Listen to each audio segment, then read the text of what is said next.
Hello friends, வணக்கம். இன்றைக்கி நம்ம முருங்கைக்காய் சாம்பார் பண்ணுறது தான் பார்க்க போகிறோம். வாங்க. ஒரு நாளைக்கு ஒரு மாதிரி டிஃப்ரெண்ட்டாக பண்ணால் தான் சாப்பிட்றதுக்கு நல்லா டேஸ்ட்டாக இருக்கும். ஒன்றா வெங்காயத்தை வதக்கி போடலாம், ஒன்றா அரைச்சி போடலாம், ஒன்றா பருப்போட வேக வச்சு போடலாம். அது மாதிரி டிஃப்ரெண்ட்டாக கொஞ்சம் கொஞ்சம் மாற்றி பண்ணால் தான் இன்ட்ரெஸ்ட்டாக இருக்கும் சாப்பிட்றதுக்கும் சமைக்கிறதுக்கும். வாங்க பார்க்கலாம்.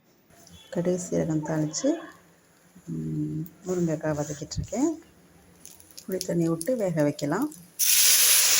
சாதம் வைக்கும் போதே பருப்பு வெங்காயம் வேக வச்சுட்டு அதையும் போட்டுடலாம். மஞ்சள் வீட்டிலையே ரெடி பண்ண சாம்பார் பொடி, பருப்பு வேக வச்ச தண்ணியை ரசத்துக்கு எடுத்துக்கலாம்.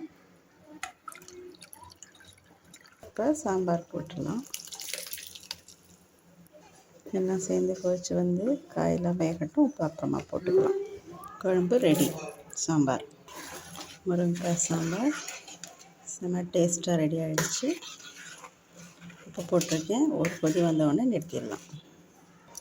புளி தண்ணியும் பருப்பு வச்சிட்ருக்க ரசத்துக்கு பூண்டு ரசம் பண்ணுறதுக்கு பூண்டு, மஞ்சத்தூள், ரசப்பொடி, உப்பு போட்டு அரைக்கலாம். இதே போட்டுடலாம். தக்காளி போட்டு அரைச்சதில் விட்டுடலாம். ஜார் அலும்பி அந்த தண்ணியை விட்டுடலாம்.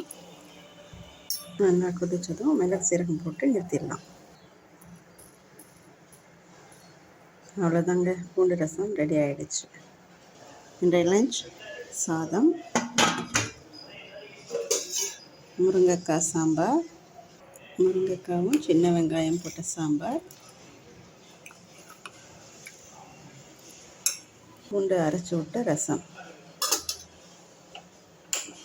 எடுக்கிறதுக்கு மணத்தக்காளி கீரையில் பச்சடி பண்ண போகிறேன். அது ஏற்கனவே 2 தடவை நம்ம சேனலில் போட்டிருக்கேன், பாருங்கள்.